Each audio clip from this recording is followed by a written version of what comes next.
Bueno, hola a todos, qué gusto volver a encontrarnos en un miércoles más de introducción al pensamiento científico. Hoy es 12 de abril del 2023, una clase, un encuentro regular, sin ninguna cosa extraña o excepcional. Un miércoles más de trabajo juntos. Hoy les envié a todos un listado de bibliografías que en el primer mes deberían tener leídos. Sepan que estamos saliendo de reflexiones sobre historia de la ciencia, de reflexiones sobre el tipo de conocimiento científico, su relación con las pseudociencias, con las religiones, con el arte, con otras formas de conocer el mundo. Estamos saliendo de qué definiciones básicas de para qué sirve la epistemología, el pensamiento científico, qué entendemos por un cientista político que va a usar instrumentos científicos para construir saberes, para pasar, y hoy comenzamos lentamente, de un tema introductorio, unidad número 1, parte de la unidad número 2, a la primer escuela de pensamiento sobre filosofía de la ciencia del siglo XX. De eso se va a tratar la clase de hoy, la charla, vamos a reflexionar. Les envié más temprano un texto cortito sobre 10 mitos desde el Círculo de Viena o del positivismo lógico, y vamos a reflexionar un poco sobre eso. Luego les voy a enviar la semana que viene los 2 o 3 textos, que una parte ya se los envié hoy, donde está el positivismo lógico, de dónde tienen que leer. Tienen que leer 10 mitos, tienen que leer un texto mío que se llama Concepciones racionalistas de la ciencia, para abarcar varias escuelas, y algunos textos del programa para decir, bueno, escuelas epistemológicas del siglo XX, las voy a estudiar y las voy a leer para el parcial de acá, de acá, de acá, y voy a tomar algún disparador que el profesor nos sugirió en clase, algunas ideas que pude yo aportarle. Recuerden que en una tutoría a distancia el profesor tiene como rol central provocar, generar tópicos, hacer síntesis generales, provocar preguntas, debatir, relacionar con la actualidad y algo más, digamos, de conceptual. Pero que el grueso del saber lo van a poder construir articulando su propia experiencia de vida con textos y autores duros, subrayando, sintetizando, pasando en limpio, haciendo resúmenes, y la relación, su propia vida con sus textos y con algunos disparadores del profesor. Si no hay lectura, si no hay constancia, no hay construcción de saber. Pueden venir a todas las clases del mundo, que nunca podemos todos ir a las clases que querramos, que si no no nos volcamos a meternos en un mundo, a concentrarnos, a subrayar, a comprender términos, a armar síntesis, no vamos a construir conocimiento sólido nunca. Así que sin lectura no hay formación, y una formación académica, como siempre les vengo diciendo, es al menos 1 horita por día por materia, como mínimo. Bueno, lo primero que quiero aclararles, porque siempre les comento a ustedes con gusto y con placer, que les hablo a los estudiantes que recién empiezan la universidad. Ese es el nivel, es el formato, la prioridad que tengo. Seguramente muchos de ustedes ya tienen el cuero curtido, ya han estudiado varias otras carreras, parcial o totalmente, han hecho cursos, y por lo tanto muchas de las explicaciones que uno les aporte son medias plomas, son medias obvias y aburridas. Así que les pido disculpas, pero tengo que pensar que esta es una primer materia de un primer año, de una primer carrera, que la mayoría de los estudiantes son ingresantes, y debo ir de menos a más, despacio y pausado. Así que lo primero que voy a explicarles hoy, hacer alguna referencia, es qué entiendo por escuelas epistemológicas del siglo XX, qué se entiende cuando hablamos de este título que contiene las próximas 5 o 6 teóricos que vamos a ver. Hoy es 12 de abril, o sea que vamos a terminar en algún lugar de mayo, terminaremos de abordar las 5 enfoques epistemológicos que van a empezar hoy. Pero antes de hablar de ellos, me gustaría hablar de qué es una corriente, una escuela de pensamiento.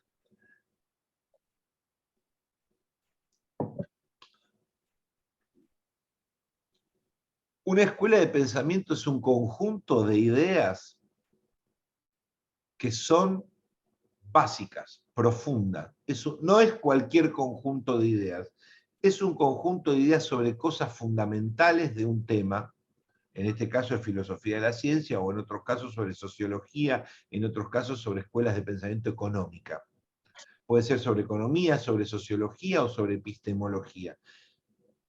Se forma una escuela de pensamiento cuando se reúnen un conjunto de posiciones, un conjunto de, vamos a llamarle, convicciones, entre comillas, acerca de un tema o una ciencia. En este caso, supongamos, la escuela de pensamiento económica liberal tiene un montón de autores, tiene un montón de posiciones diversas, pero tiene un corazón, un núcleo básico, una estructura elemental que hace referencia a lo que es el liberalismo de las relaciones de fuerza, de las relaciones comerciales, de las relaciones entre Estado y empresa, entre actores empresarios.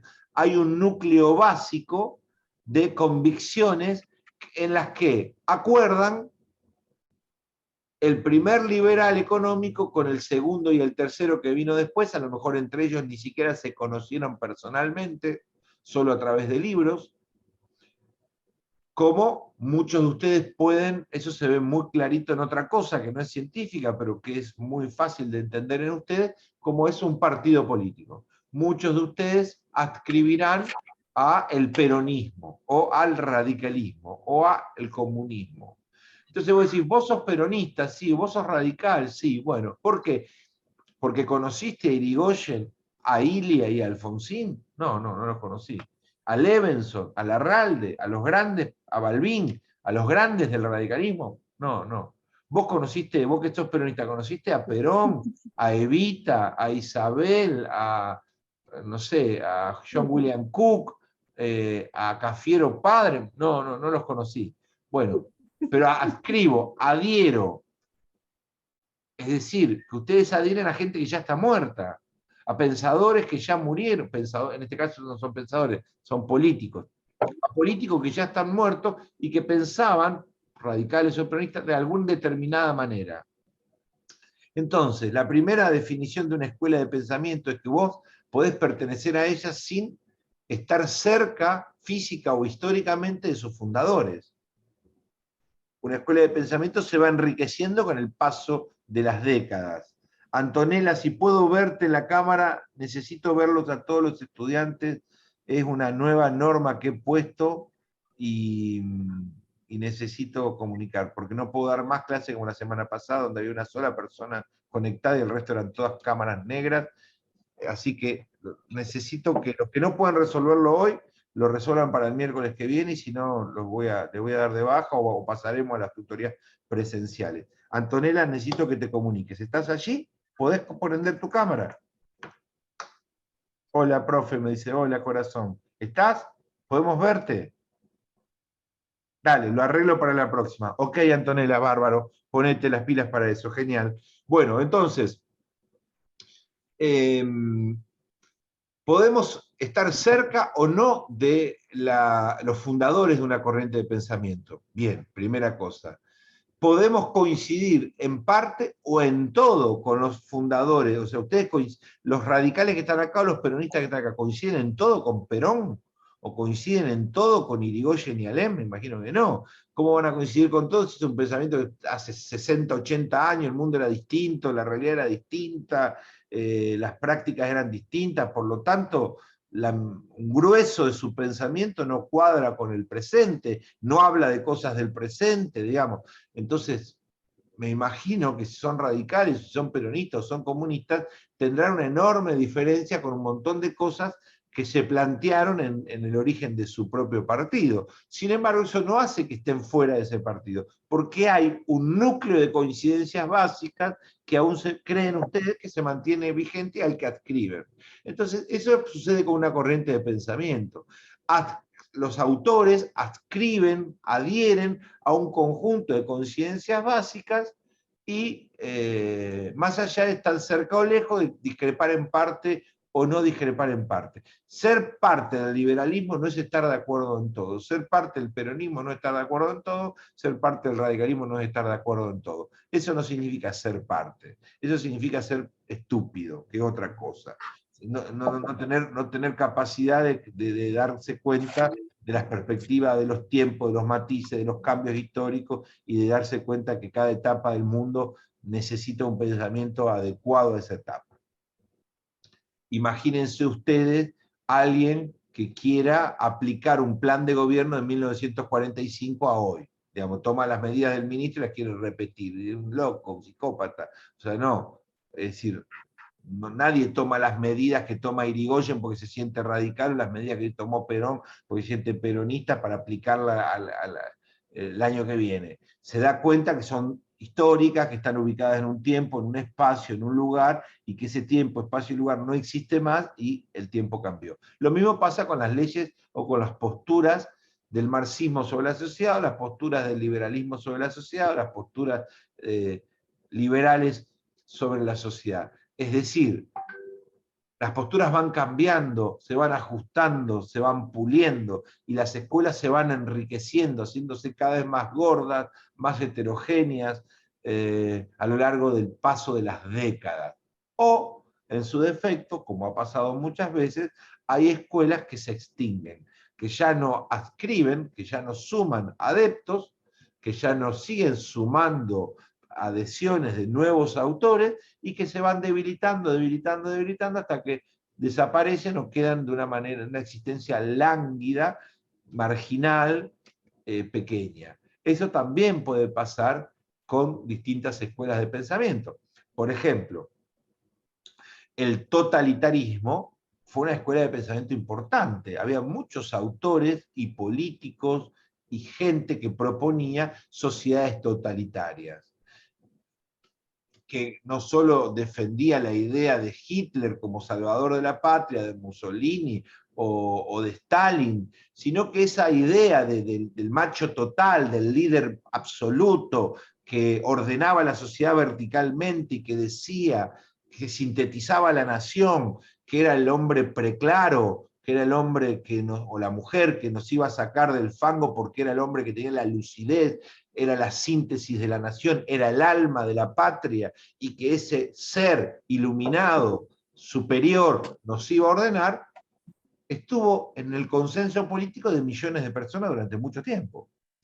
Hoy lo sigue teniendo un régimen parecido, Corea del Norte, por ejemplo.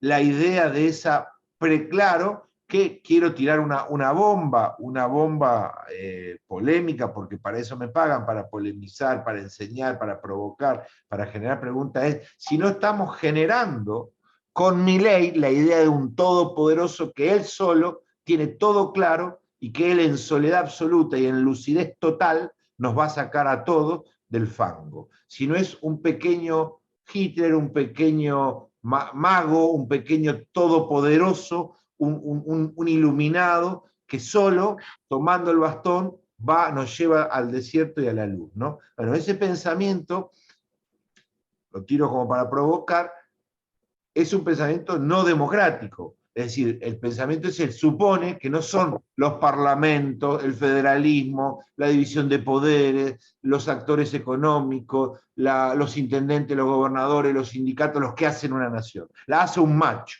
alguien que tiene claro un liderazgo total y que nos va a llevar a la luz, y todo lo demás hay que disolverlo, todo lo demás es molestia, y ese macho, ese síntesis de la patria, es al que hay que seguir como un mesías hacia el bien total.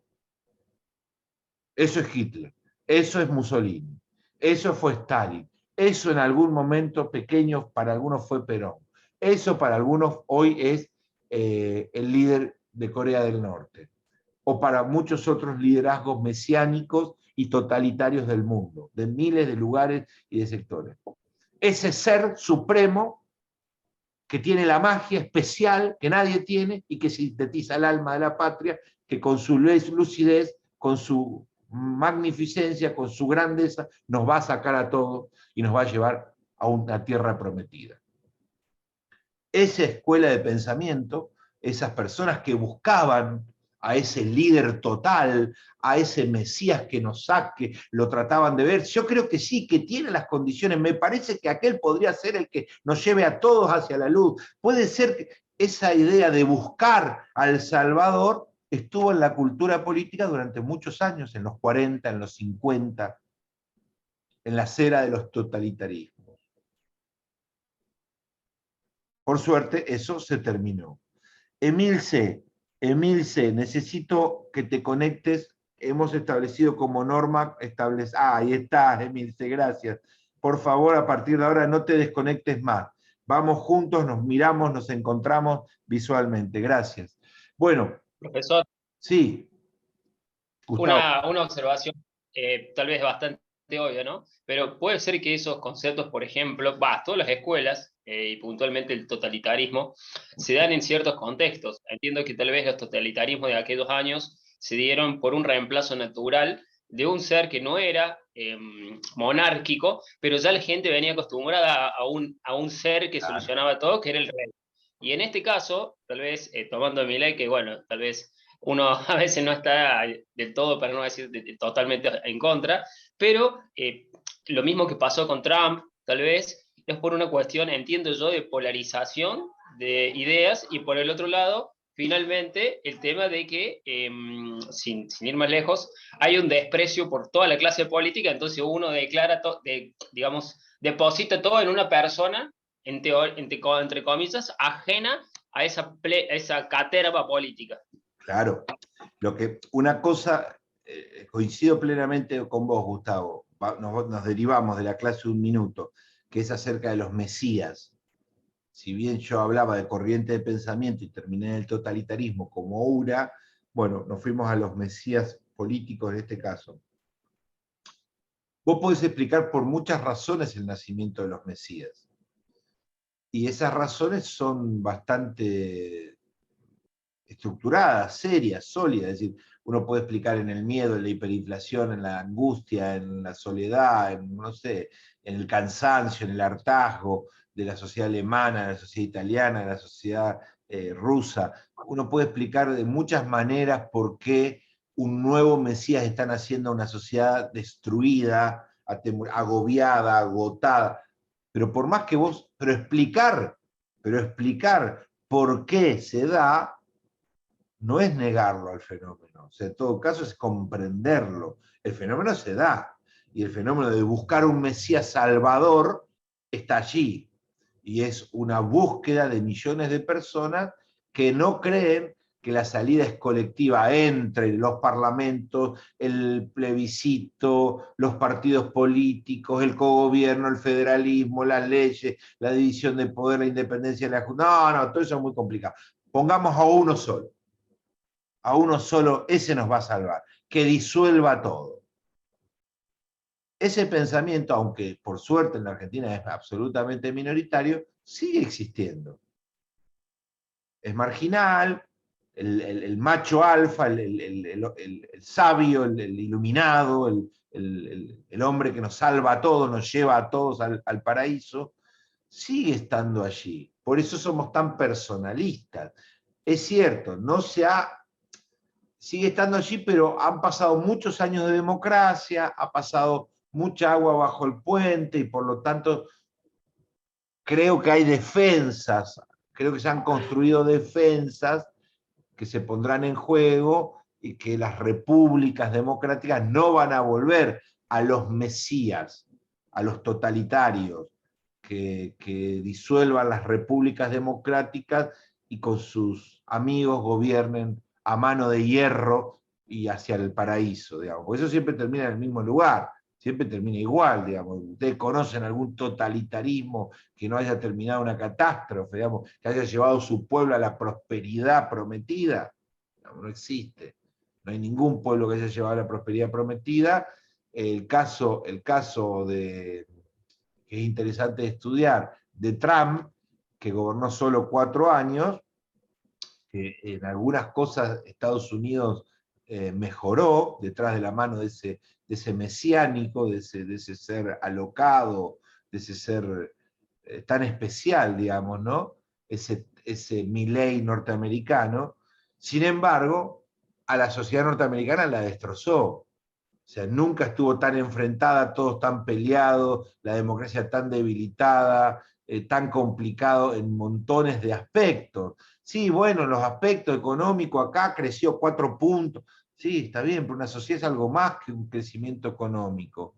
Una sociedad es mucho más que un crecimiento económico. Y hoy el pueblo norteamericano tiene muchísimos más problemas que antes en materia de estabilidad democrática, de orden, de convivencia política, de creación de consensos, está mucho más tironeado, desgarrado.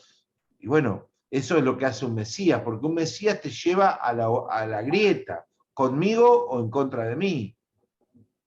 ¿Estás o no con él? Ya no estás discutiendo una serie de políticas en esto o en lo otro o en lo otro. Estás discutiendo al maestro. ¿Querés o no al maestro? Y punto. ¿Lo seguís o no lo seguís?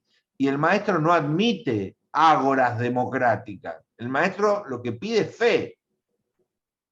El maestro pide fe. Confía en él, entregate a su sabiduría, a su liderazgo y que Dios te ayude. Acompañá y defendé. Y eso es parte de un pensamiento totalmente antidemocrático, completamente. La democracia es precisamente lo contrario, es quitarle el poder al rey. Ustedes lo saben mejor que nadie, están estudiando ciencia política. La democracia consiste en cortar el poder de muchas maneras para que no lo tenga nadie. No dárselo todo a uno, es quitárselo todo a uno. Venimos de las monarquías y le hemos ido quitando a los reyes absolutos poder a través primero de una monarquía parlamentaria, después de las revoluciones burguesas, después hemos quitado las funciones al rey, lo hemos dejado, o lo hemos quitado al rey directamente, lo hemos dejado para funciones protocolares, creamos los primeros ministros, creamos el federalismo, creamos los derechos de las provincias, los derechos de los municipios, creamos la justicia independiente, creamos la prensa independiente, etcétera, etcétera, las constituciones locales. Hicimos montones de cosas para que nadie tenga el poder. Y ahora lo que queremos es volver para atrás, es volver a la monarquía, que no le llamamos monarquía, le llamamos de otra manera. Disolvamos todo y démosle de nuevo a uno todo el poder. Bueno, es un disparate. O no es un disparate, podrá ser entendible el argumento, pero lo que sí seguro es, no es democrático, eso es seguro. Podrá ser genial, podrá ser eficiente, podrá ser lúcido, podrá ser mejor, no sé, no creo en nada de eso, pero respeto a los que digan, no, saquemos toda la democracia y elijamos un macho alfa, un mesías que nos saque hacia la paz, hacia la libertad, uno solo que decida por todo. Bueno, está bien, lo respeto. Pero eso seguro que no es democrático, eso está claro. La democracia es otra cosa. La democracia es división de poderes, cortes por todos lados, los jueces federales no se pueden meter en los jueces provinciales, los provinciales con los federales, la Corte Suprema no puede decidir lo que hace un fallo en primera instancia, el fallo en primera instancia no puede decidir lo que hace la Corte, el gobernador no puede decidir por el presidente por el gobernador no puede obligar al intendente. O sea, está todo cortado por todos lados para no tener reyes. Bueno, no nos vayamos por ese tema, van a decir, profesor, al final está en teoría política, se confundió de materia. Bueno, volvemos a epistemología, corrientes de pensamiento. El círculo de Viena constituye, o el positivismo lógico constituye una corriente de pensamiento. Una corriente de pensamiento que se va a extender todo el siglo XX, que se va a ir enriqueciendo, que se va a ir modificando a lo largo del tiempo. Con, podríamos decir, 3 o 4 fundadores, con Carnap, Neurath y Schlick como 3 pensadores centrales, no los únicos, hay varios.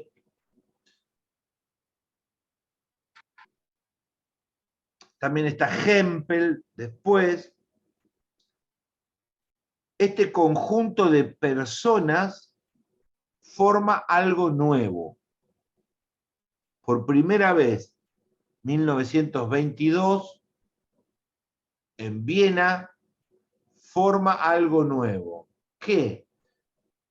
una disciplina, una problemática,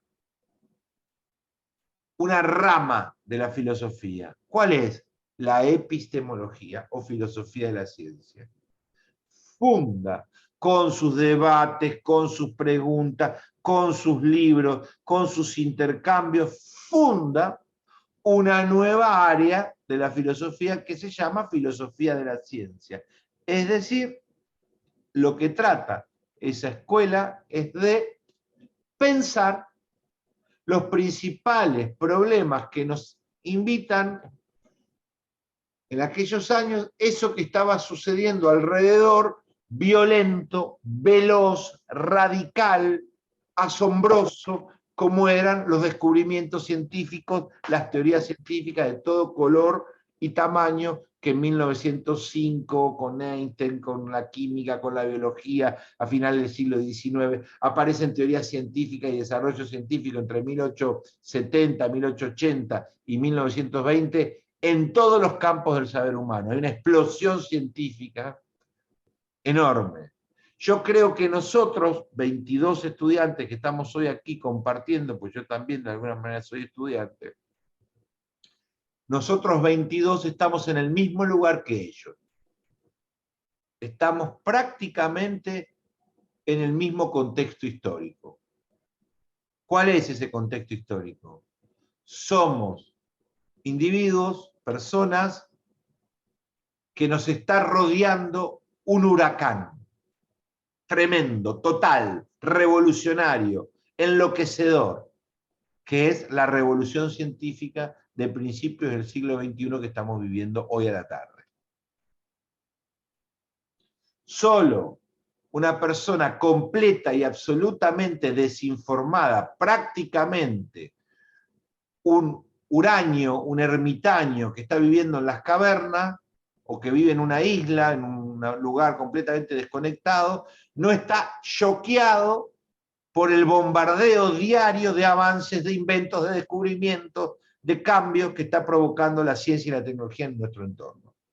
Solo alcanza con ver las noticias, no sé, poco, una vez por día, cada 2 días, y uno se da cuenta que no hay un día sin que haya un anuncio choqueante de avances en todos los campos de la vida. Tantos avances hay, que hay programas y programas y canales y medios en las redes sociales y revistas especiales. Hay canales de medios de comunicación con todo tipo de formato que lo único que hacen y se dedican es a anunciar secciones de diario, es anunciar diariamente los nuevos avances científicos y tecnológicos que ha llegado hoy miércoles, mañana jueves, pasado viernes, la humanidad. Un sinnúmero. Los últimos, no los únicos, no ni mucho menos los más importantes, pero los más impactantes, los más revolucionarios, son los últimos 3, 4 meses con la revolución total del pensamiento artificial o de la inteligencia artificial, que va a dejar a la invención de Internet como un poroto, como un granito de arena, comparado con el impacto que esta tormenta va a tener en los próximos 4 o 5 años sobre nuestra vida. La tuya, la mía, la de Ciro, la de Milce, sobre toda nuestra vida económica, nuestra vida comunicacional, nuestra vida social. Estamos disparando esta revolución de la inteligencia artificial, que no es la única revolución científica que se está dando en este momento, hay varias revoluciones científicas de esa magnitud en otros campos dándose hoy, entre otras, por ejemplo, la revolución de la manipulación genética, la idea de modificar, cortar, crear, cambiar existencias a nuestro gusto, animales y humanas y vegetales, modificándolas como querramos para crear más o menos cosas nuevas, cada vez más fácil y más rápidamente, especies nuevas, formaciones nuevas, características nuevas, de todo tipo. Bueno, no me voy a extender, podríamos hablar, yo tampoco estoy capacitado, pero podríamos hablar horas sobre lo que es la revolución de la manipulación genética hoy a la tarde, lo que está pasando hoy a la tarde en el mundo, que entre otras cosas va a traer aparejado decenas de vacunas nuevas para infinidad de enfermedades que en 3 o 4 o en 5 años van a ser historia, si es que podemos acceder a las vacunas. Ustedes saben que venimos eliminando, entre comillas, porque no está bien el término, montones de enfermedades. Lo que hemos visto en el siglo XX, que ha sido genial, magnífico, revolucionario, es bebé de pecho a lo que vamos a ver en los próximos 5 años. ¿Por qué? Por la capacidad que tenemos de manipular enfermedades, cortar el genoma, provocar defensas, curar, prevenir. Hay una manipulación de la genética revolucionaria. Bueno, esa es una revolución que tiene consecuencias de todo tipo, entre ellas, yo no sé si ya se los comenté, la idea de que cada uno de ustedes en promedio va a vivir un poquito más de 100 años, fácilmente. 100, 110, 120 años, si tienen acceso al agua, a las vacunas, son más o menos personas con conductas, o sea, si se están metiendo heroína todos los días, bueno, difícilmente lleguen a los 110 años. O si andan en la moto a 200 kilómetros por hora todos los fines de semana, bueno, es probable que tengan. Pero si tienen una vida más o menos cuidada, sus vidas se van a estirar muchísimo. ¿Y qué novedades hay? No, hay grandes novedades, porque pasamos de pirámides poblacionales así a pirámides poblacionales así. Todos viejos, ningún niño. Tenemos gente de 100, 105, 109 y tenemos poquitos niños. Y eso va a cambiar todo lo que entendemos por sociedad. Desde las jubilaciones a montones de otras cosas. Bueno, entonces la revolución de la inteligencia artificial, la revolución de la genética, bla, bla, bla, bla, bla, bla, nos está poniendo a nosotros como a los pensadores del Círculo de Viena, en el medio de una revolución enloquecedora que hay que pensar, que hay que advertir, que hay que debatir, que hay que leer, que hay que informarse para ver por dónde viene el sablazo, para ver de qué manera preparamos los sistemas legales, constitucionales, las defensas políticas, las defensas laborales, cómo aprovechamos lo bueno y minimizamos los costos, cuáles son las batallas que hay que dar, cómo hay que pensar esto que se nos viene como un maremoto encima de la cabeza. Estoy hablando de sindicatos, de intelectuales, de gobernantes, de distintos sectores. Bueno, frente a esta revolución, pensar un conjunto de temas. El Círculo de Viena pensó un conjunto de temas. La diferencia que tenemos nosotros con el Círculo de Viena es que nosotros somos herederos de 100 años de filosofía de la ciencia. No nos agarra esta revolución científica sin armas filosóficas, como los agarró a ellos para pensarlo, en parte, entre comillas. Porque también había pensadores anteriores, digamos, Comte, Hume, había distintos antecedentes, no es que estaban tampoco en cero, pero constituyen por primera vez una agenda de temas a estudiar. Esa escuela, esa corriente de pensamiento, Círculo de Viena, en la década del 20, en ese contexto, arma una agenda de trabajo. Y con esa agenda de trabajo forma una escuela de pensamiento. ¿Cuál es esa agenda de trabajo? ¿Qué querían? Bueno, vamos a empezar hoy con algunas cosas y lo demás lo van a ir leyendo, lo vamos a conversar el miércoles que viene. La primera cuestión que se preguntan es acerca del rol y de la importancia del lenguaje. ¿Cómo debe ser narrada, contada esa ciencia nueva? Esa forma de conocer nueva, llamado ciencia, mejor dicho. Eso que quieren hacer en Alemania, en Italia, que están haciendo investigadores, académicos, ¿cómo hay que escribirlo? ¿Cómo hay que expresarlo? ¿Tiene un lenguaje? ¿O cualquiera lo puede expresar en cualquier formato? No, están pensando acerca del lenguaje ideal para expresar ideas científicas. En esos entonces, no era parte del Círculo de Viena, pero estaba ahí rondando como un amigo, estaba Wittgenstein, un filósofo del lenguaje. Ustedes saben que hay una gran rama de filosofía del lenguaje, ¿no es cierto? Hay mucha gente que estudia el lenguaje. Wittgenstein había planteado en un libro llamado Tractatus Logico Philosophicus la idea de que había que construir un lenguaje neutral objetivo para describir las cosas. Un lenguaje que nos lleve a una lengua universal. Les doy un ejemplo.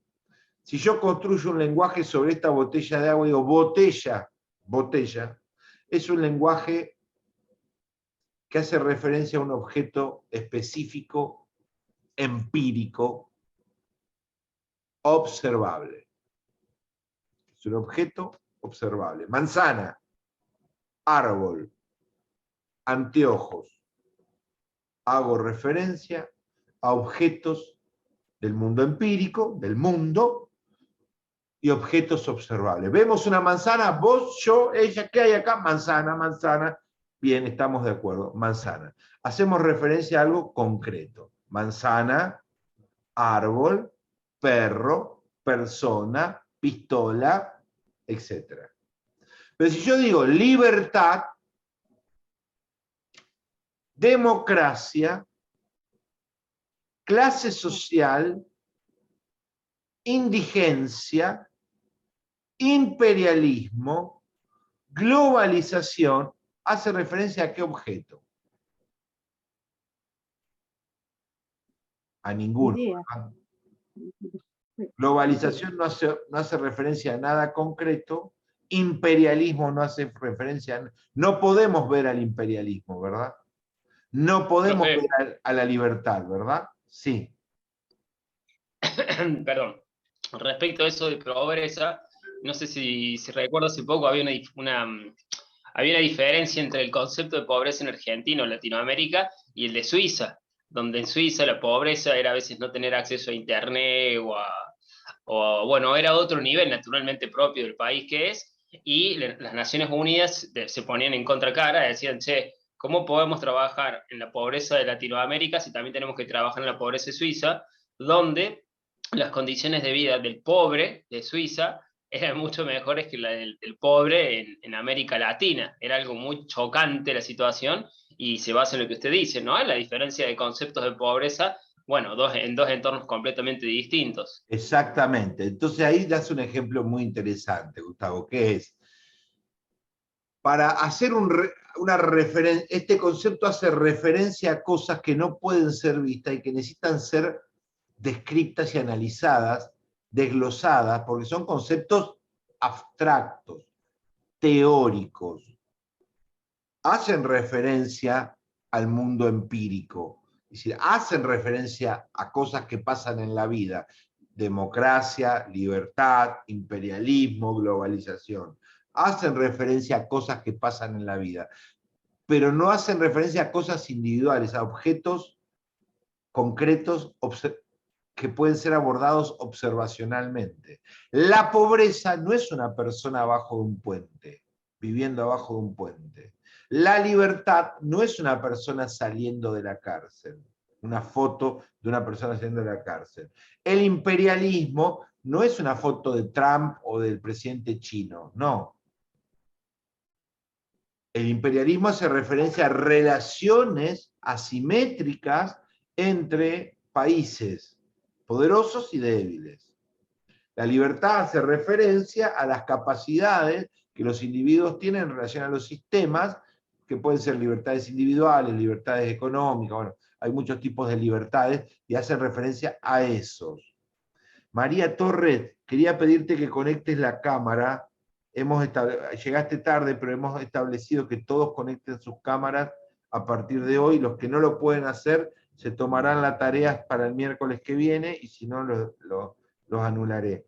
Así que María, adelante, si te podemos ver y compartir visualmente y conectarnos y articularnos. Te agradecería. Bueno, entonces, un concepto abstracto, un concepto teórico, un concepto que no hace referencia a cuestiones observacionales específicas, requiere descripción, análisis, aclaración. Voy a tomar por libertad esto. Voy a tomar por imperialismo esto. Entiendo por imperialismo todo esto. Bárbaro. No me permite a mí verlo. Necesito una traducción, una aclaración conceptual. un consenso. Entonces, estos pensadores están diciéndonos, necesitamos un lenguaje objetivo para construir ciencia. Los que quieran construir ciencia en este nuevo siglo XX que están haciendo, deben hacer referencia a enunciados empíricos y atómicos sobre cosas específicas. Después búsquenlo, profundícenlo. No me hablen de la libertad. ¿Qué entienden por libertad? ¿Cómo compruebo yo la libertad? No. Usen un lenguaje que me lleve a poder ser objetivo, a medir, a observar, a controlar lo que estoy designando con ese lenguaje. Y esa es una búsqueda de construir un lenguaje. ¿Cuál era ese lenguaje mejor? ¿Cómo se podía usar, entre otras cosas, con la matemática y la lógica? La matemática podía permitirnos concretar, especificar, afinar, precisar un montón de designaciones nuestras sobre el mundo. De hecho, podemos decir que el Círculo de Viena, de alguna manera, sin quererlo, triunfó en sus predicciones acerca de que necesitábamos un lenguaje universal para la ciencia. Porque se relacionó esto con otra cosa que estaba pasando alrededor, por fuera del círculo, que era que el mundo estaba dominado por el imperio británico, que era el gran imperio global. Había otros imperios, pero el británico era el gran imperio global del siglo XIX y del siglo XVIII. Imperio que no solo imponía por las buenas y por las malas su dominio en el mundo, sino que también imponía un idioma. Imponía el idioma inglés. Durante 2 o 3 siglos impuso el idioma del hegemón, del dominante, el inglés. Con la casualidad, o no sé si es casualidad, a lo mejor no es casualidad, entre comillas, que va a reemplazar, va a correr ese imperio y van a hacer un nuevo imperio global que va a dominar el planeta en todo el siglo XX, que es Estados Unidos. Y ese imperio nuevo también tiene, como el anterior que se iba, al inglés como su lengua natal. Por lo tanto, el idioma inglés se transformó en el idioma de la élite dominante durante siglos. Más de 4 siglos. Es el idioma de los negocios, es el idioma de la ciencia, es el idioma de los organismos internacionales. Entonces, ¿qué sucede? ¿En qué idioma habla la ciencia globalmente? No es porque el Círculo de Viena haya propuesto que sea el inglés el idioma, no.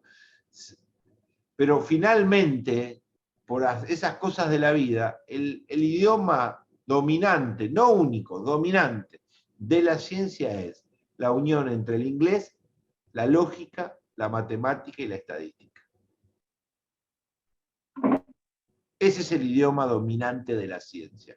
¿Puede una comunidad quechua hacer en idioma quechua un paper sobre el cáncer? Sí. ¿Sobre astronomía, sobre biotecnología, sobre inteligencia? Sí. Por supuesto que lo puede hacer en el idioma local, en un dialecto chino o en un dialecto nigeriano. Pero es probable que ese paper tenga el destino del olvido. Para poder ser inserto en una comunidad de debate en el que ese paper, esa investigación, esa idea, lo que fuese, esa propuesta, esa teoría nueva, adquiera una relevancia mayor, debe traducirse al idioma dominante para que las comunidades globales lo entiendan y lo discutan. Hay algunas comunidades muy grandes, como el español, que tiene mucho en español dando vuelta, y algunas otras, pero básicamente es el inglés. Básicamente es el uso de la estadística, muy pocos papers científicos de cualquier ciencia, incluidas las sociales, vamos a encontrar en el mundo que no tengan adentro de sus 15, 20, 8, 32, 100 páginas datos matemáticos. Es muy raro que no tengamos numerosos gráficos, datos, estadísticas, comparaciones matemáticas para discutir la felicidad, el amor, el poder, las elecciones, el imperialismo, las relaciones económicas internacionales, la inflación, los medios de comunicación o lo que querramos discutir. Es muy difícil construir un lenguaje sin la matemática y sin la estadística, que sea un lenguaje sólido, robusto, apreciado y discutido por una gran comunidad de científicos. En general, usamos la matemática y la estadística. ¿En qué porcentaje la usamos? Eso es otra discusión, una discusión de segundo orden. Algunos la usan demasiado, algunos la usan de manera artificiosa, algunos creen que la ciencia es solo hablar en forma matemática y estadística, y eso me parece que no es así. Después vemos los porcentajes de la presencia de la estadística y la matemática en un escrito sobre la democracia, pero sin duda ocupa un rol, al menos un rol importante. Comparar elecciones, votantes, qué sé yo, injusticia, pobreza, mediciones. Entonces, el inglés, ustedes quieren hacer ciencia política de calidad, sepan inglés. Quieren hacer ciencia política de calidad, sepan de estadística, usen gráficos, tomen las estadísticas, aprendan a leer estadísticas. Imagínense un cientista político que tiene ambiciones de ser un profesional pesado, importante, que le va a dedicar 30 años de su vida a escribir, a pensar, a investigar, no sabe nada de matemáticas, no puede leer una estadística y no sabe nada de inglés. Sí. ¿Puede? Puede. Pero va a ser 1 en 10 millones, ¿no? Sin duda. No imagino a alguien que pueda formarse sin leer estadística. No lo imagino, sin entender un gráfico. Por eso es tan importante que aprendamos el lenguaje de la ciencia, que es el lenguaje de la matemática, estadística y el inglés. El inglés, hoy con los traductores tan sofisticados, más toda la literatura en español que hay, bueno, nosotros en una comunidad española la podemos llevar, así, a los tumbos la podemos llevar. Ahora, ¿ustedes en qué creen que escriben nuestros científicos del CONICET acá en Madrid? ¿Cuántos papers en español y cuántos en inglés escribirá cada uno? Está claro, ¿no? Que van a escribir varios en inglés. Está claro que va a ser... Profesor, Sí. le hago una preguntita. Al margen de todo lo que usted menciona, que bueno, es obvio de lo del tema del inglés, bueno, salvo algunas personas como el canciller Cafiero, que tiene un inglés particular, el tema del idioma, había escuchado que bueno, la tendencia es también a posicionarse el chino, propio del desarrollo que tiene este país. ¿Usted cómo lo ve respecto a, en un futuro, de hecho hay muchas escuelas, como usted sabe, que ya dan chino, tomar al chino en un futuro inmediato o cercano como un idioma de rigor científico, como el inglés tal vez? Exactamente. Gracias por la pregunta porque es una muy buena pregunta. Está claro que China emerge a una velocidad frenética, va rumbo a ser un gran imperio. ¿Seguirá su rumbo y llegará a ser el gran imperio del mundo? Puede ser. ¿Se autodestruirá en 5 minutos a medida que genere clases medias? No sé, algunos creen que no es posible crear un gran imperio de clase media. A medida que cada chino adquiere más confort, adquiere un habano, un vino, unas vacaciones, una cámara de foto, un viaje, un esto, un otro, etcétera, etcétera, empieza a pedir más. Y ya no solo empieza a pedir más objetos, sino empieza a pedir más libertades. Primero, libertades que para nosotros serían básicas, para ellos serían revolucionarias. La libertad de navegar en Internet. la libertad de escribir una novela anticomunista sin sufrir ningún castigo, la libertad de hacer arte callejero opositor. Primero empiezan esas pequeñas y puntuales libertades en una clase media que engorda y que quiere, además de consumo, expresarse. Y luego van por las libertades sociales, las libertades políticas. La libertad de expresión, de participación, de decisión, de votación. Pero eso no se sabe. Así fue con las revoluciones burguesas. ¿Será con la Revolución China también? ¿Tendrá China en su crecimiento hacia la prosperidad frenética el gen de la autodestrucción? O al menos de la revolución y del fin del modelo comunista para pasar a un modelo democrático más complicado, más caótico, menos de ejército, menos adiestramiento, menos disciplinamiento y más discusión, más disfuncionalidades. La democracia provoca disfuncionalidades. Si vos tenés 1.000 millones de tipos completamente obedientes o castigados, bueno, va a ser más potente y tenés 1.000 millones de tipos y dicen, no, yo opino, no, yo me niego, a mí no me van a convencer, y todo el mundo discutiendo para dónde quiere ir. Evidentemente la democracia es mucho más difícil de ser movida que un sistema donde todo el mundo es un soldado. Pero más allá de si China tiene en su germen de progreso su propia destrucción y si en 20 o en 30 años sigue creciendo, van a tener revoluciones internas incontenibles hacia procesos democráticos que van a meterla en una nueva era, en una era de progreso democrático, está claro que va a ser un jugador número 1 o número 2, número 3 del mundo en los próximos 30 años. ¿Qué debemos hacer con el idioma? Esa es la pregunta. Después vemos lo otro lo veremos en teoría política, pero ahora, en filosofía de la ciencia, ¿qué hacemos con el idioma científico? ¿Debemos sumarnos al mandarín? No. ¿Por qué? Ah, usted porque es anticomunista, yo ya le vi, usted es facho, usted no le gusta la comunidad. No, porque los chinos han adscrito al inglés. Los chinos no escriben en chino, los chinos escriben en inglés. En ciencia estoy hablando, ojo Gustavo, en ciencia.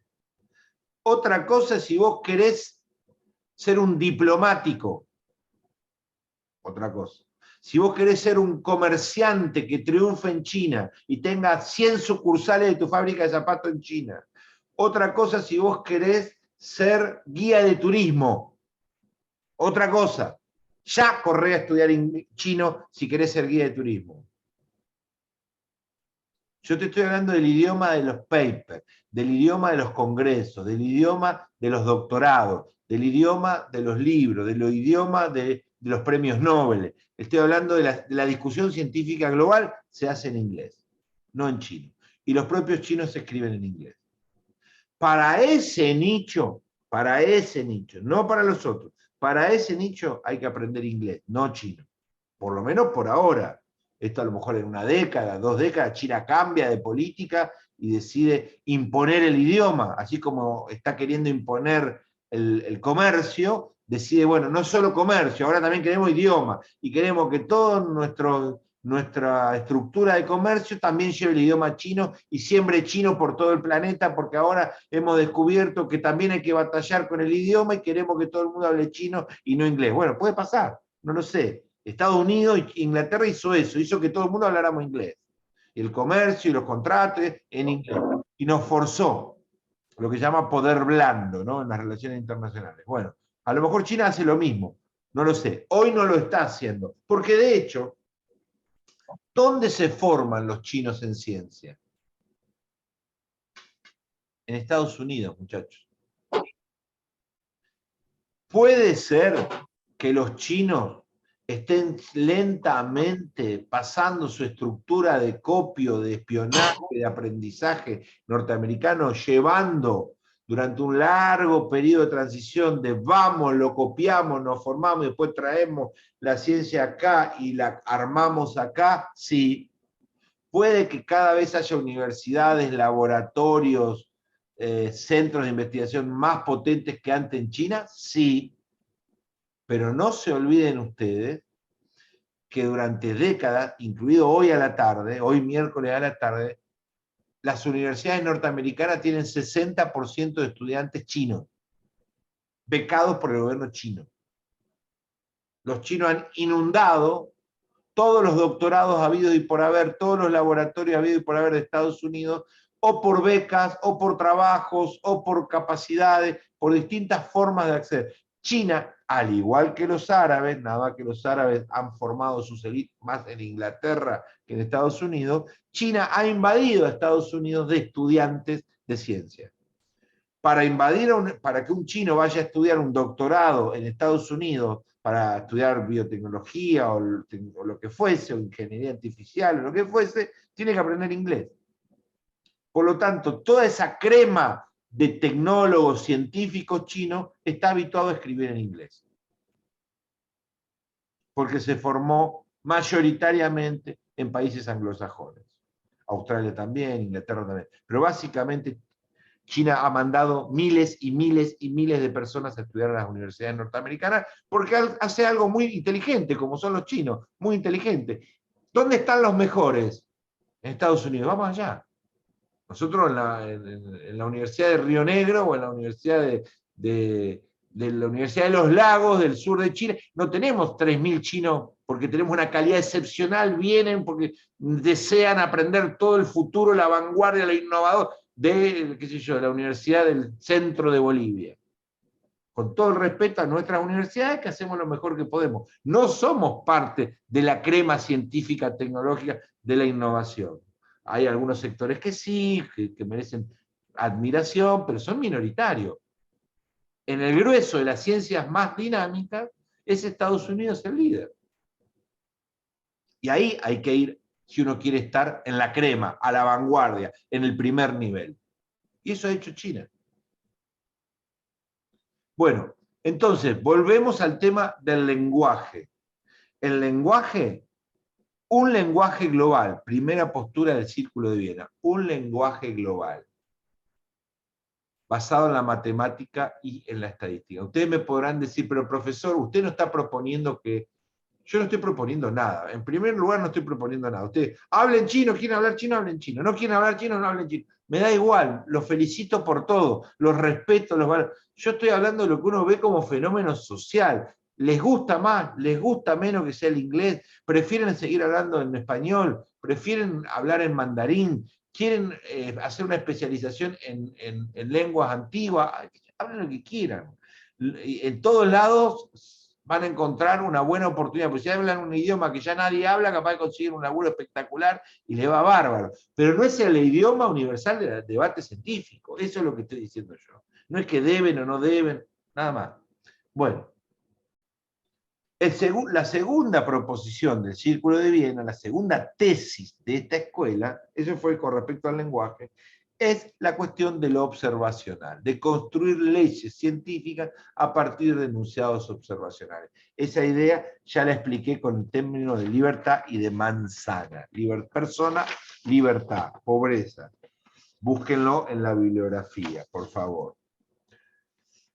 Otra de las cuestiones que de alguna manera me parece que vale la pena mencionarles hoy es acerca de, digamos, lo que podríamos llamar la objetividad, la verdad o la objetividad científica. El Círculo de Viena buscaba parámetros, buscaba criterios, buscaba herramientas para construir enunciados que puedan ser transformados en objetivos y por lo tanto, si eran ratificados, en verdaderos. Finalmente, la historia de la ciencia, chicos, es la historia de decir algo sobre el mundo, algo que puede funcionar así, describir, explicar, en el que creemos que es verdadero, que así es. Es una afirmación, por ejemplo, cuando decimos la teoría de la democracia es la teoría de organización del poder que menos favorece la personalización política. ¿Cierto? Profesor, le quiero hacer una pregunta. Claro que sí, Paula, adelante. Mira, yo estuve leyendo lo del Círculo de Viena y acá habla algo que yo no entendí, o sea, a ver si es capaz lo que está explicando usted. Intersubjetividad del conocimiento científico como garantía de su objetividad. ¿Es eso? Es eso, Paola. ¿Cómo intersubjetividad es una palabra muy complicada para primer año? Pero intersubjetividad significaría una relación entre varias personas que desde sus propios pensamientos terminan encontrando un criterio común, una visión común. Él es pro chino, yo soy pro norteamericano, ella es pro italiana, el otro es pro comunista, pero finalmente todos terminamos describiendo a la democracia como el régimen de menor concentración del poder de todos los que conocemos. Nuestra intersubjetividad y nuestro debate termina describiendo, llegando a este consenso como verdadero, como una descripción verdadera. ¿Es preferible? No, eso es otra cosa. Es preferible la democracia al totalitarismo, al comunismo chino, al régimen chavista, al régimen cubano, no sé, a los mandarines del África, a los monarcas árabes. No sé qué es preferible. Ese es otro debate. Lo que sí tenemos claro es que una democracia, aún latinoamericana, con toda su pobreza, su fragilidad, su deterioro, su incapacidad, genera mucho menos concentración del poder en una persona que las monarquías árabes, que los totalitarismos de Corea del Norte, o de Cuba, o de China, ¿verdad? Todos esos regímenes alternativos que pueden ser mucho mejores que la democracia, lo que generan es un macho alfa total y absoluto que domina toda la sociedad. En la democracia eso no se da. Entonces llegamos a esa conclusión. Sí, pero igual no se da, pero yo prefiero, bueno, listo, vos preferís lo que quieras, pero no se da. Esa es la conclusión fáctica a la que tenemos que llegar. Después vemos qué preferimos. Hemos coincidido que el sistema, el régimen democrático tiene esta característica y nuestra intersubjetividad y nuestro debate nos permite llegar a esa verdad, esa afirmación verdadera sobre un régimen político. Ahora, afirmación verdadera, José María, es complicado, sí, porque ahí vienen los distintos grados de verdad, distintos niveles de verdad. No los voy a complicar con esto porque lo vamos a ver más adelante, pero en principio vamos a hacer una línea de extremos. En un extremo están las posiciones ingenuas, que piensan que todo lo que vemos es verdad, que la verdad es sencilla, está allí, que no la debemos complicar, que la observación intersubjetiva permite llegar a la verdad sin más y que no hay discusión. Es decir, el acceso a la verdad es algo medianamente sencillo, objetivo, indiscutible. Y en el otro, a la verdad es cómo es el mundo, ¿no es cierto? Cómo son los árboles, cómo son las placas tectónicas, cómo es la democracia, cómo es la injusticia, cómo es la pobreza, cómo es el subdesarrollo, cómo es la globalización, cómo es el imperialismo, cómo es cómo es el ser humano. Bueno. En el otro extremo del punto están la verdad no existe. La verdad no existe, son todos relatos subjetivos e interesados, ideologizados sobre un recorte de los hechos y por lo tanto no hay verdad. Hay narrativas, lo que se le llama la posverdad. No hay verdad.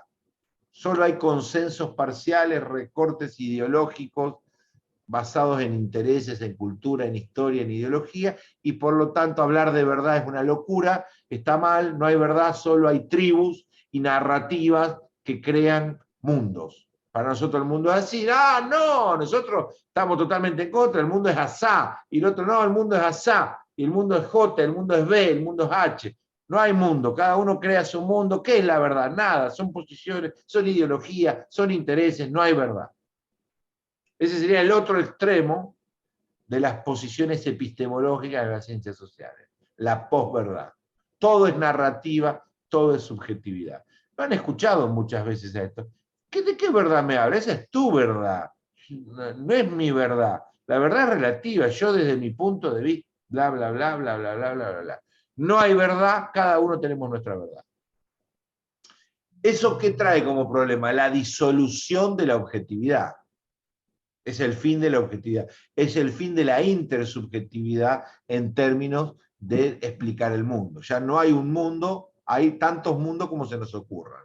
Como el recorte ideológico, partidario, de interés, hace que nosotros cortemos la realidad como más se nos canta. Uno con formato de luna, el otro con formato de autito, el otro con formato de globo, va cortando la realidad y arma su propio mundo. Entonces, en este campo se disuelve la verdad, se disuelven los hechos objetivos. En el otro extremo se disuelve la subjetividad, se disuelve la parcialidad, se constriñe a hechos las interpretaciones que pueden ser diversas y variadas. En el medio hay posiciones intermedias sobre qué es esto de un enunciado verdadero. ¿De qué querés hablar, Nancy, Guido, Leonardo? ¿De qué quieren hablar? De esto, bueno, voy a hacer un enunciado verdadero. ¿Qué entendés por enunciado verdadero? Algo que intersubjetivamente nos hemos puesto de acuerdo. En la democracia es el régimen político de menor acumulación de poder personal de todos los que están vigentes. Bueno, perfecto. Muy bien. Entonces, el círculo de Viena está más cerca de este extremo que de este otro. Está empujando a construir un lenguaje científico verdadero, objetivo, donde la observación es clave. Y acá viene otro problema, que es la confianza o no en los sentidos para conocer. Ustedes han escuchado la frase, Víctor, Paola, han escuchado la frase, yo lo vi, a mí nadie me lo va a contar. Si yo no lo veo, no lo creo. ¿Qué dice esa frase? Que lo que yo veo es creíble, que confío en lo que veo.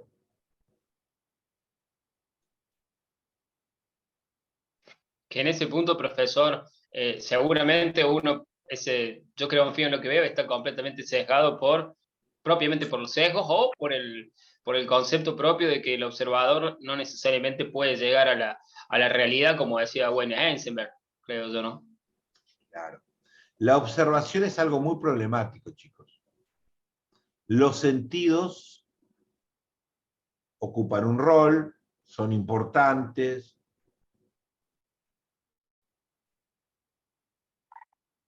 pero voy a tratar de sintetizarle un debate que es muy amplio y que no tiene que ver con primer año, no los quiero meter en un mundo de epistemología, pero les voy a sintetizar lo siguiente. Se sabe que los sentidos, además de ser muy importantes y muy útiles, son muy peligrosos, poco confiables. Que Nancy, que Milce, que Rodrigo hacen muy mal en estar totalmente seguros de lo que vieron. Por distintas razones. Primero, por una razón biológica. Eso me lleva a pensar, por ejemplo, en los problemas de la percepción. Cuando ustedes vienen en auto en la ruta de Playa Unión o de Madrid, en pleno verano, no dicen, profe, sí, no voy a poder llegar a clase porque la ruta está toda inundada. Son las 2 de la tarde, está todo inundado. ¿Cómo está todo inundado? Sí, está todo tapado de agua. ¿No serán las ilusiones ópticas que genera el sol? Sí, claro que sí, profe. Era un chiste. Pero los sentidos que te dicen, ¿que hay agua o que no? Sí, los sentidos me dicen que hay agua. Eso que no vas a desconfiar nunca de lo que viste. ¿Qué te está diciendo? Que hay agua, que te vuelvas. Bueno, pero eso es una ilusión. Perfecto.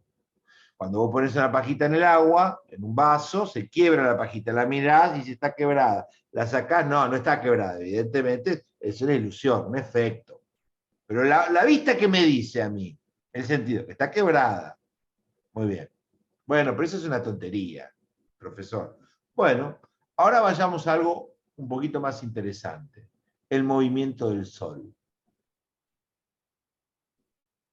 Si nosotros nos paramos en Playa Unión o en Madrid a las 6:30 de la mañana, vamos a tener la convicción absoluta, como tuvieron las personas que rodeaban a Galileo, que nosotros estábamos quietos y el sol era el que se movía.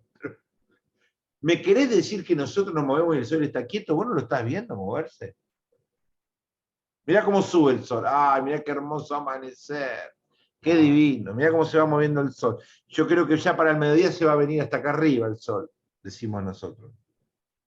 Está clarísimo que el sol no se mueve. O mejor dicho, no se mueve en ese sentido. Todo se mueve, pero no en ese sentido. No rodea la Tierra en 24 horas. Pero ¿qué te dice tu sentido? Lo mirás y lo mirás y lo mirás, lo mirás borracho, lo mirás a la mañana, lo mirás a la tarde, lo mirás de noche, lo mirás arriba en la montaña. ¿Qué te dice? Que se mueve. ¿Y qué es lo único que te advierte que no? ¿Tu sentido? No, todo lo contrario. Tu teoría. Conocimientos de astronomía que no tienen que ver con los sentidos. Conocimientos de astronomía dicen, lo que ves está mal. O sea que vos lo que me querés decir es que yo le haga caso a un libro y no a lo que veo. Que yo le haga caso a una persona que no conozco que escribió un libro en vez de a mis ojos. Ni loco. Yo le voy a hacer caso a mi vista, no a un libro. Miren si hiciéramos eso. Si le hiciéramos caso a nuestra vista y no a un libro. Sería el acabose de la ciencia.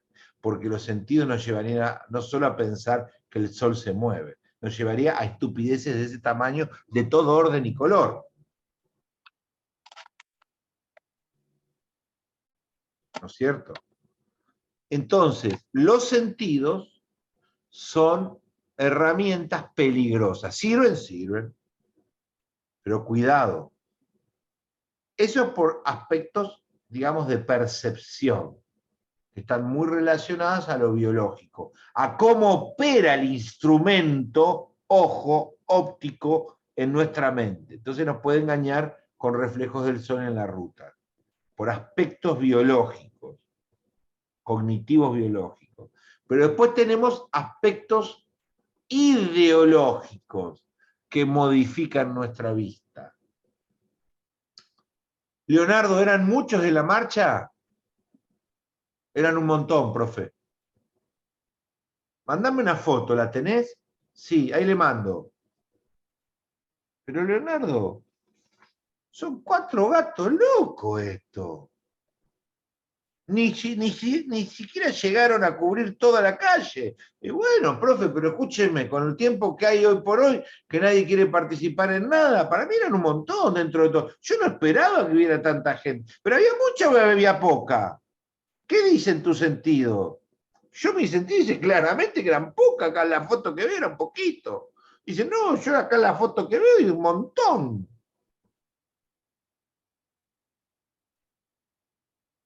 Entonces ahí ya hay una deformación, no por parte de lo biológico, de percepción biológica, sino ideológica o cultural, lo que se llama carga teórica de la observación. ¿Qué espero ver? ¿Cuánto veo? ¿Qué deseo ver? ¿Qué no deseo ver? ¿Cómo recorto lo que veo? ¿Qué me interesa ver? ¿Qué me interesa no ver? Y entonces voy manipulando mis anteojos, mi vista, de acuerdo a otras cosas que no son visuales, que son culturales. ¿Verdad? Fíjense ustedes, les doy un ejemplo más sencillo. La belleza. Hermosa la mina esta. Este flaco, una pinta. Bueno, hemos visto que a lo largo de la historia lo bello ha ido cambiando, las modas han ido cambiando. Las personas que vemos, los cuerpos que vemos, son parecidos, pero la cultura sobre lo hermoso o no fue cambiando. Hoy estamos viendo como ha envejecido muy bien esta señora, ¿eh? Sí, pero se hizo como 60 operaciones, sí, pero le quedan muy, muy bien. Y probablemente dentro de 30 años veamos todas esas intervenciones quirúrgicas como monstruosas. ¡Qué horror! En la década del 20, el siglo XXI, la gente se ponía por todos lados y pensaba que le quedaba fantástico. ¡Qué espanto! ¡Dios mío! Bueno, pero eran las épocas, en aquellas épocas se inflaban las caras, los lados, todo para agregar. Eran las épocas se creía que quedaba lindo y bueno, qué sé yo, El tiempo cambió, lo que vemos cambió, la percepción cambió. El significado que le damos a lo que vemos cambió. En la moda, en si había muchos o pocos en la marcha, en si era lindo o no tal evento, en mil cosas. Entonces, ¿esto qué quiere decir? Para sintetizar y no alargarles el rollo. Que los sentidos no escupen verdades objetivas. No son una máquina de fotografiar verdad tras verdad tras verdad, sino que los sentidos son aliados para conocer, pero que son problemáticos, hay que tenerlos bajo custodia. Y nunca sentirnos orgullosos de que yo lo vi, a mí nadie me va a sacar de la cabeza lo que yo vi.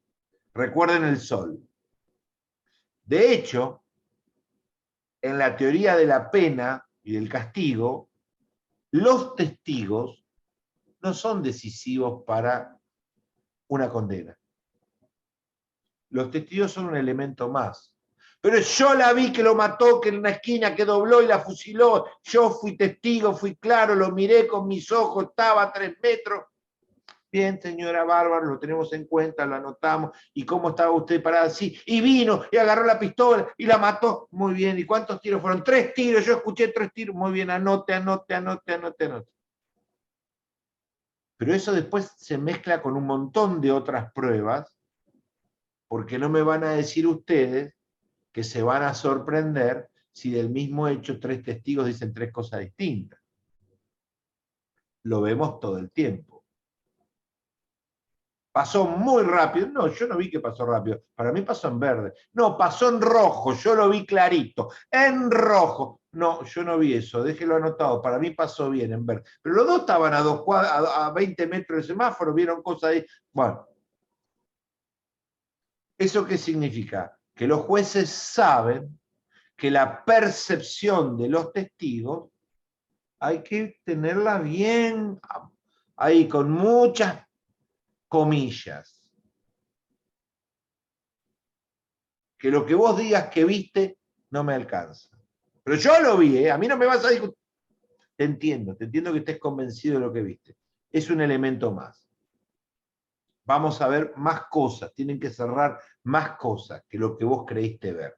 Y si no, no podríamos poner en duda que existe cualquier cantidad de ovnis a nuestro alrededor, porque yo no sé la cantidad de miles de personas que han visto un ovni en las últimas 2 semanas. O prender las redes sociales y es tremendo la cantidad. En Bulgaria, en China, acá, a la esquina, a la vuelta. Estábamos en el velero, estábamos ovni por todos lados. Yo lo vi, yo estuve ahí, nadie me va a salir. La luz vino hacia mí, papá, pim, pum, pa. Bueno, ¿y qué dice? Todas las expresiones de la ciencia, de la astronomía, de las defensas militares. No, miren, tendrán, no sé, pero nosotros no tenemos nada registrado, nada. No hay ningún elemento extra. Yo lo vi, se me puso encima y me dijo que me iba a llevar a otro planeta. Yo lo vi. Más allá de los testimonios, no hay más nada concordante que pueda fortalecer el testimonio y decir, sí, hay 250 avistajes de ovni por mes, está lleno de platos voladores el planeta, dando vuelta por todos lados, porque si nos guiamos por los testimonios está lleno. A cualquier hora por todos lados está lleno de platos voladores.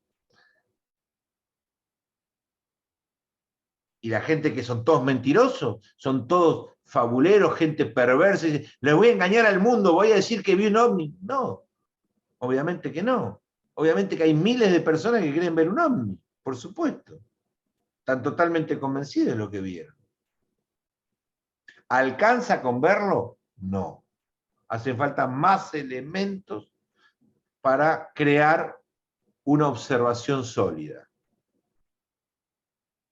Entonces, el Círculo de Viena nace diciendo confiemos en los sentidos. ¿Pero por qué? No porque no advirtieran esto, sino porque están buscando un conocimiento empírico, inmediato, objetivo, palpable, que dé sustento a una ciencia objetiva y que salga de la narrativa. Yo no lo vi, pero creo igual, es una cuestión de valores, de ideología, no hay hechos, no hay observación, no hay medición, pero estoy convencido. Salir de ese campo narrativo donde todas las verdades son posibles para bajar a enunciados atómicos específicos, observacionales, que den base de una ciencia sólida. Para eso crearon, o no crearon, no crearon, para eso adscribieron al razonamiento inductivo. Al razonamiento inductivo, que es el razonamiento que nos permite pasar de un hecho singular a una generalización y por lo tanto abstracta, general, teórica, universal. Esa es la palabra. De un hecho singular a un enunciado universal. ¿Qué enunciado singular? Manzana roja. Otro enunciado singular, manzana roja. Otro, manzana roja. Roja, roja, roja, roja. Voy al mercado roja, voy a la verdulería roja. Voy a la chacra roja, voy a la farmacia roja. Voy a todos lados y lo que veo son manzanas rojas. Puedo, después de una serie de observaciones numerosas, diversas, controladas, medidas, perfectamente planificadas, llegar a la conclusión que en nuestro contexto y nuestro mundo las manzanas parecen tornarse rojas. Las manzanas, no esta que veo, las manzanas pueden tornarse rojas después de un periodo de maduración. Y sí, puedo llegar a una conclusión así. ¿Cómo llegué a esa conclusión? Luego de un montón de observaciones empíricas específicas, singulares, sobre las manzanas. Sobre las manzanas, sobre los árboles, sobre las personas, sobre los perros, sobre las rocas. Entonces, de lo que se trata es llegar a afirmaciones generales a partir de una serie de enunciados objetivos, concretos, específicos, que se repiten y permiten dar una inferencia general. ¿Cómo llegamos a la generalización? A partir de enunciados singulares. Ese es el pensamiento que hoy conocemos como empirismo, razonamiento inductivo, y que conocemos como deformado la estadística, porque básicamente la estadística usa mucho de esto. No podemos hacer ciencia de la sociedad, no podemos pensar en los votantes, en las clases sociales,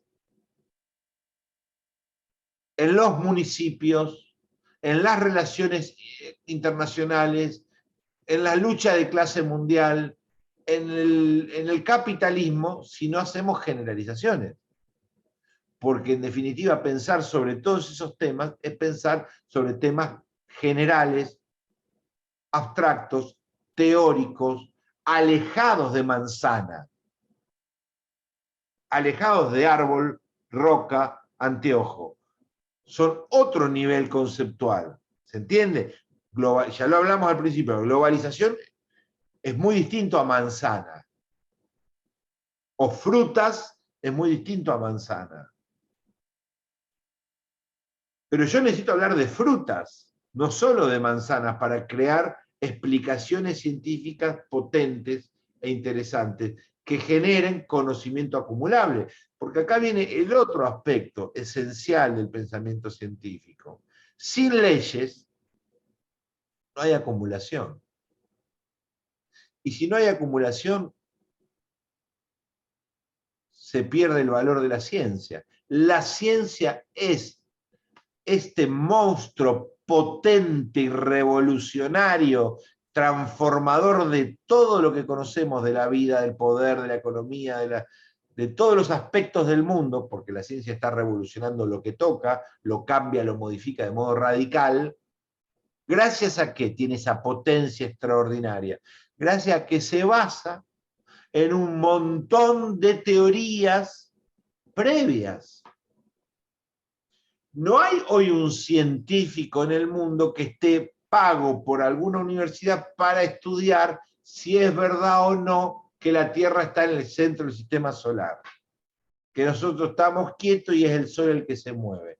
¿Por qué no hay nadie estudiando eso? Porque se da por teoría validada, teoría general del sistema solar verdadera, y se sigue adelante. Eso ya no se discute más. Eso se discutió hace 300 años. Ya está, vamos por más. Ahora estudiemos la galaxia o el universo. Ya no estudiemos el sistema solar, o estudiemos los aspectos que aún no estudiamos. Pero eso no lo vamos a volver a discutir. ¿Por qué? Porque tenemos una ley de la gravitación, una ley del sistema solar, tenemos leyes físicas, leyes astronómicas que nos permiten decir que la Tierra es, junto a un conjunto de planetas y satélites, un sistema, un pequeño sistema alrededor de una estrella llamada Sol, que tiene un funcionamiento determinado, bla, bla, bla. Y que todo eso está fuera de discusión. Ya está, eso fue una discusión de científicos de hace 100 años. Ahora estamos discutiendo otra cosa, o complementando, agregando, puliendo cosas que en aquellos años se les pasó por alto, enriqueciéndolo. ¿Por qué podemos enriquecer lo que ya sabemos? Porque hay un aspecto que ya sabemos que no está en discusión. No volvemos siempre a cero. Ya sabemos que 2 más 2 es 4, ya sabemos que las capas tectónicas están en movimiento, ya sabemos que la Tierra no gira, el Sol no gira alrededor de la Tierra, ya sabemos que lo que nos enferma son los hongos, los virus y las bacterias, y no sé qué más, ya sabemos esto, ya sabemos eso. De ahí seguimos para adelante. Eso no está en discusión, porque ya ha sido validado como ley científica aceptada, teoría científica aceptada antes. ¿Y cómo hacemos para aceptar una teoría antes y seguir adelante? A través de teorías validadas por leyes científicas, leyes generales. Entonces, decimos algo, por ejemplo, una cosa que está ahora en el tapete. Sabemos por las leyes de macroeconomía aceptadas por el mundo que la emisión monetaria en países que no tienen el dólar como propiedad, es decir, Estados Unidos, que la emisión monetaria y también en Estados Unidos, pero más en el resto de los países, el que emite moneda genera inflación.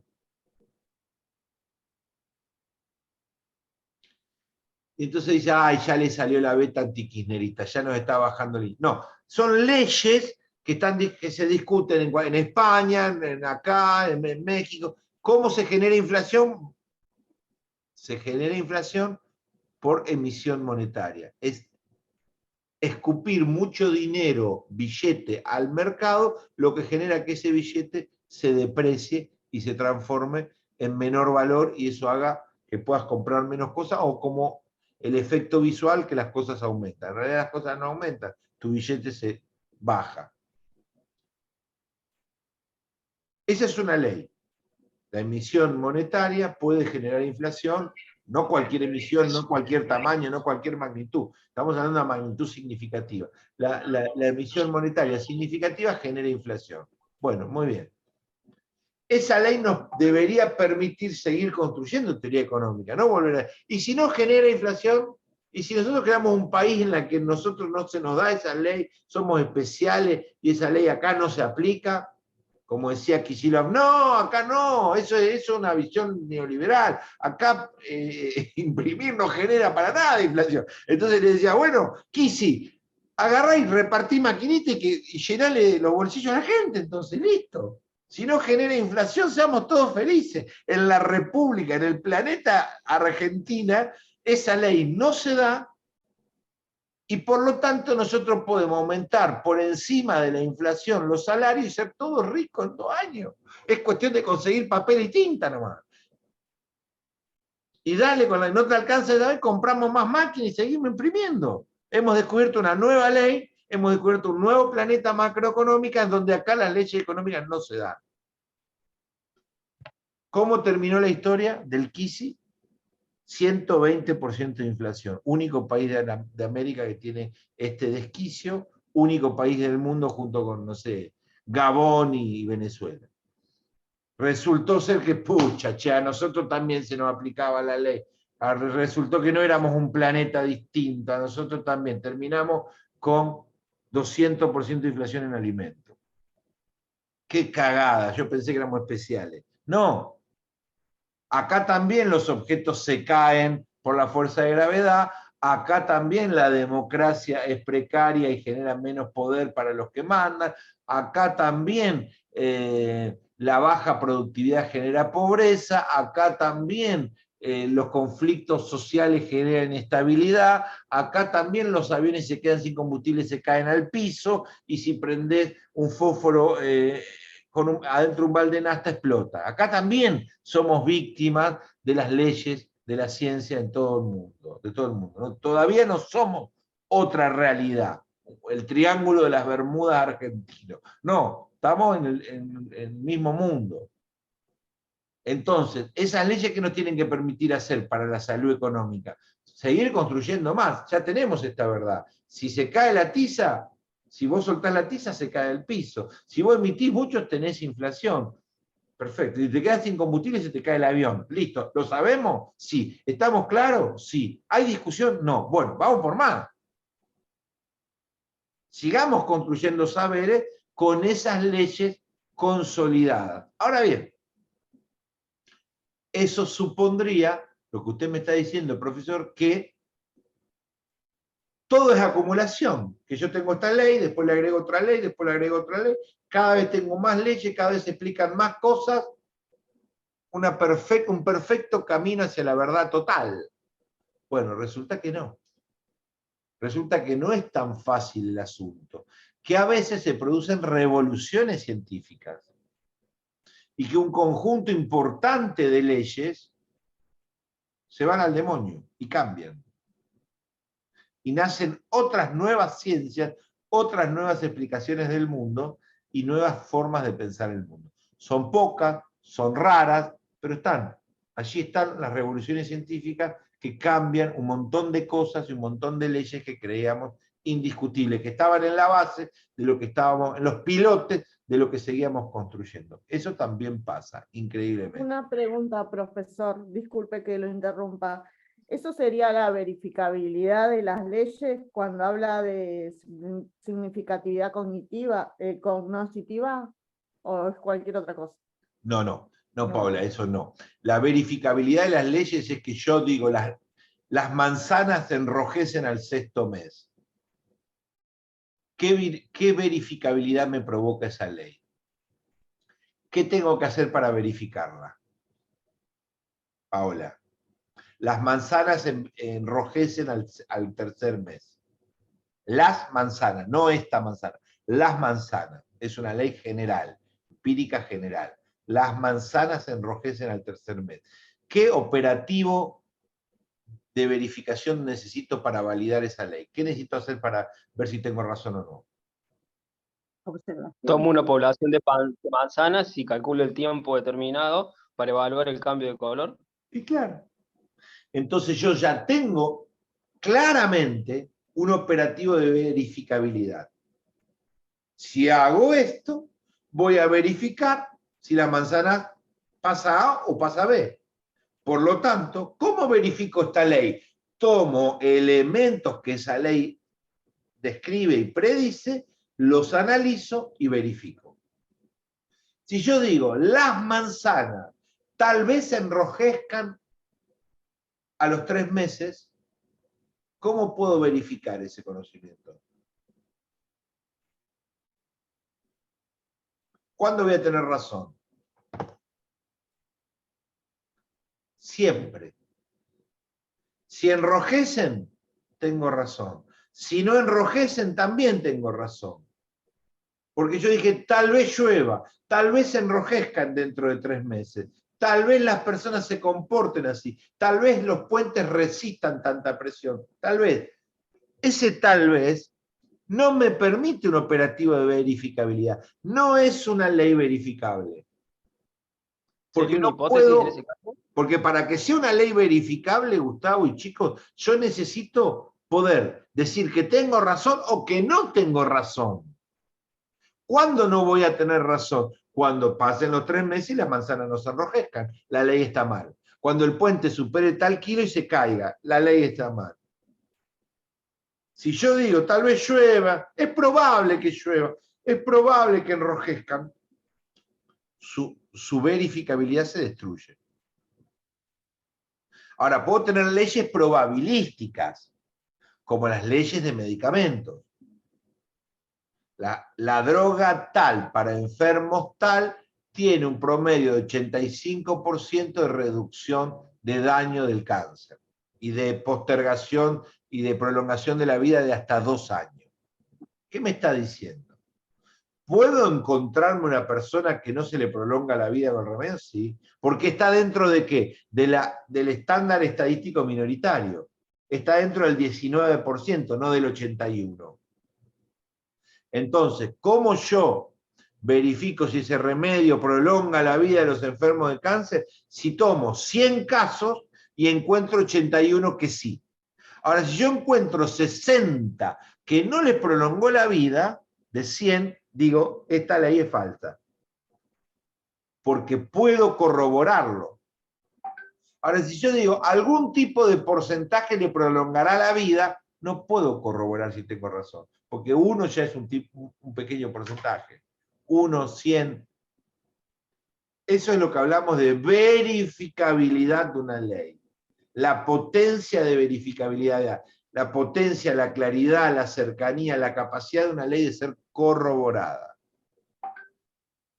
Entonces, hay un montón de leyes sociales que pueden ser discutidas si se formulan correctamente. Y si no, no pueden ser verificadas. Por ejemplo, vuelvo a los debates actuales. La formación de un dirigente político no tiene ninguna importancia para la calidad de las políticas que emite. Es decir, lo que queremos decir es que un buen gobernante, para que haya un buen gobernante, no es necesario que tenga formación alguna.